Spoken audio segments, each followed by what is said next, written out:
Então vai ser assim, eu vou dar um resumão de todos os conteúdos que nós tivemos aqui nessas 5 séries, falar um pouquinho mais de cada uma delas.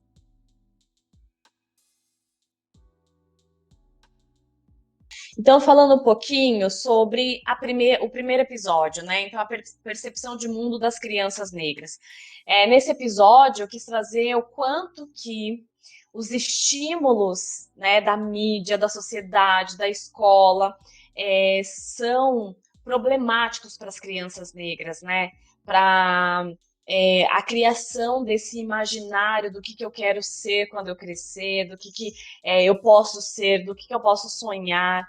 Então, tudo isso perpassa por essas visões que essas crianças têm a partir dos estímulos, né? A gente vê eu fico horrorizada, como o negro é representado na mídia, né? Sempre, agora tem mudado um pouco, porque as pessoas, o movimento negro, a sociedade já não aceita mais, né, esse tipo de representação, mas sempre foi, né, uma representação muito pejorativa. Então, tudo isso vai causando aí nas crianças uma angústia, um sentimento de tristeza, de não pertencimento, de uma sociedade que não olha, que não enxerga essa criança. Então, ela não se vê nos espaços, ela não se vê como protagonista, ela não se vê né, como potencial.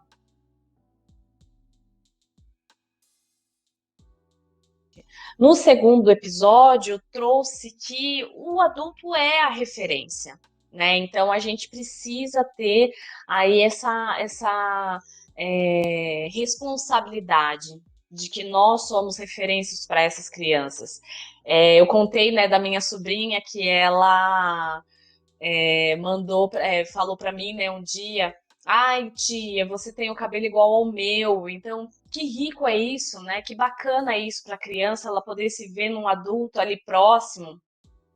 Em uma das palestras que eu dei um dia, estavam profissionais da área da educação. E aí tinha profissionais de forma geral, né? E aí um dos profissionais, ele veio e falou sobre essa questão da imagem, de ser referência. Ele falou uma coisa que eu achei muito bonita. Ele falou assim: desde pequeno, a minha mãe me ensinava eu fazer da seguinte forma: dar um beijinho assim, ó, em mim, na minha pele, e falar assim: eu amo e honro a minha cor. Então, eu achei, nossa, tão significativo isso, né? Porque ali a mãe, de uma forma muito simples, ela estava ensinando que a cor daquela criança é de se amar, né? Tem até uma poesia que fala, né, que tudo nela é de se amar. Então, está ensinando ali a criança a se amar, a se gostar, a honrar a própria cor. Então, essa é uma educação que a gente precisa fazer para as nossas crianças negras, porque elas precisam amar e honrar a cor delas para que elas sejam fortes e que qualquer coisa, que qualquer pessoa possa falar sobre a imagem dela, ou sobre a cor dela, ela sabe que ali não vai abalar.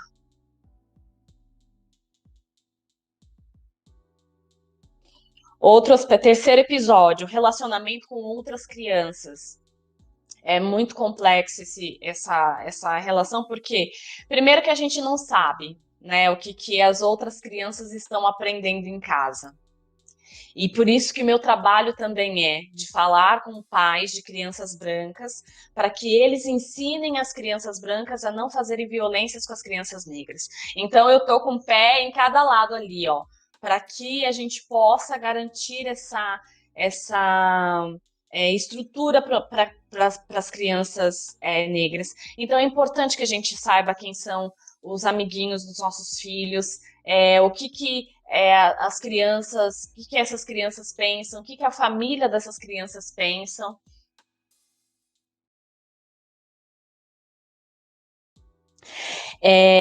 A questão do pessimismo negro, gente, de verdade, quando eu comecei a ler a bibliografia sobre as questões raciais, é, a Denise falou, né, dar uma olhada nas postagens dos filhos, isso é muito importante, né? A gente precisa, infelizmente, a gente precisa ficar de olho nisso tudo. Como um dia eu estava olhando lá não sei se vocês conhecem a família Quilombo, é um perfil no Instagram que é legal de seguir, porque a Adriana é uma querida tal, e ela faz uma educação excelente para os filhos e posta muita coisa ali do que ela compartilha com as crianças. Então, eles foram para um resort e aí lá tem aqueles grupos de monitoria, né, em que as crianças vão lá brincar e você deixa as crianças largadas, né, assim, soltas, e elas vão brincar e tem os monitores e fazem grupos e tudo mais. Então, ela estava falando assim. Daí ela fez um vídeo, uns stories, mostrando que o Akins, o filho mais velho dela, né, menino, foi lá para esse grupo com os monitores e ela com a mãe dela ficavam assim atrás, espiando na moita para ver se o monitor e se as crianças estavam tratando o Akins de forma decente. Então, assim, é uma preocupação nossa. A gente não sabe nunca, né, nesses lugares, principalmente dos espaços onde há a maioria de pessoas brancas, né? A gente tem que tomar cuidado como vão tratar os nossos filhos ali, porque é muito complicada essa questão, né? A gente não sabe qual que é a imagem que as pessoas que estão ali têm das pessoas negras. Então, a gente acaba ficando apreensiva de pensar que pode estar rolando ali naquele grupo, se estão tratando as crianças bem, se estão falando de forma correta, se não estão excluindo as crianças negras da brincadeira. Então, eu aconselho vocês a seguir ali a família Quilombo, porque é uma família bem bacana. E aí eu estava falando, né, da questão do pessimismo negro, que é isso, assim, nas escolas existe essa ideia, e também na revista Pais e Filhos eu coloquei um depoimento da Cíntia, que ela fala exatamente isso, de que quando o filho dela sofreu episódios racistas na escola, ele ficou muito abalado, e aí ele acabou agredindo um colega ali de classe.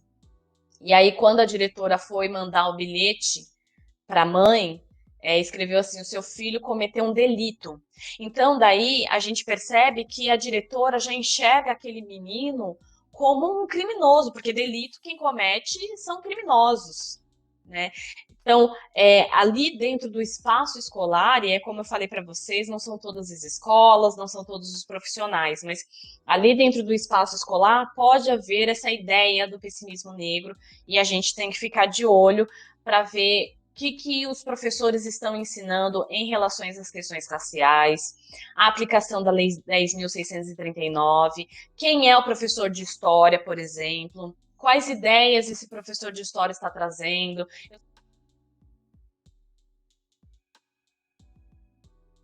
E quinto e último episódio, que foi publicado ontem, né? Seu filho está sofrendo racismo. Então, assim, eu costumo receber ali no inbox do Instagram vários depoimentos de pais que falam, eu não sei o que fazer porque meu filho ele não quer ser negro, né, a minha filha quer alisar o cabelo. Então, é, tudo isso faz parte do racismo estrutural. Então, quando a criança já começa a manifestar esse tipo de comportamento, é porque ela já está sofrendo racismo, né? Ela já está sofrendo processos racistas. A gente precisa entender que não necessariamente é uma pessoa que vai fazer um processo racista contra a criança ou contra alguém, mas sim esses processos racistas eles acontecem da sociedade para o negro, né? Da sociedade para a criança. Então a gente tem o racismo estrutural, o racismo institucional, esse que eu falei do pessimismo negro, faz parte desse racismo institucional. Né? A instituição já enxerga. Outro racismo institucional é o da segurança pública, né? Como a polícia já enxerga as pessoas negras como potenciais criminosos. Então, tudo isso faz com que a gente sinta o racismo mesmo sem que não haja um autor para o racismo. A gente tem o racismo comportamental, que é quando as pessoas fazem essas violências racistas, né? Mas a gente precisa entender também que o racismo é da estrutura, é das instituições. Então, né, tudo isso precisa permear aí a nossa educação antirracista para as crianças negras e, na verdade, para todas as crianças, né, para que essas crianças cresçam livres de preconceito, de racismo e tudo mais.